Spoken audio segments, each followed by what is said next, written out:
வணக்கம், நல்லா இருக்கிறீங்களா? இன்றைக்கு நான் உங்களுக்கு சொல்ல போன சாப்பாடு நாசி குரான் சாப்பாடு. நாசி குரான் சாப்பாடுல என்னென்ன தேவைன்னு இப்போ நான் உங்களுக்கு சொல்ல போறேன். இது பொரிச்ச இறால், இது பொரிச்ச சிக்கன், இது லீச், இது கேரட், இது சோறு, இது ஒனியன், இது பச்சை மிளகா, இது சம்பல். இந்த சம்பல் என் அம்மா நாசி குரான் சாப்பாடுக்கு செஞ்சிருக்கிறா.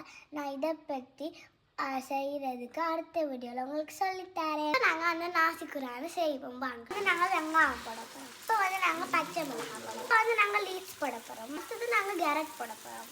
அடுத்ததான் நாங்கள் பொரிச்ச சிக்கன் போட போகிறோம். அடுத்ததான் நாங்கள் பொரிச்ச இறால் போட போகிறோம். இப்போ நாங்கள் சோறு போட போகிறோம். இப்போ நாங்கள் மிக்ஸ் பண்ண போகிறோம்.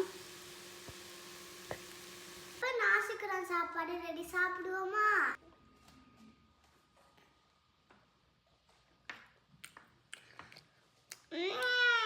சூப்பர். நாசி குரான் சாப்பாடு நல்லா இருக்கு. நீங்களும் சமைச்சு சாப்பிடுங்க. பாய்.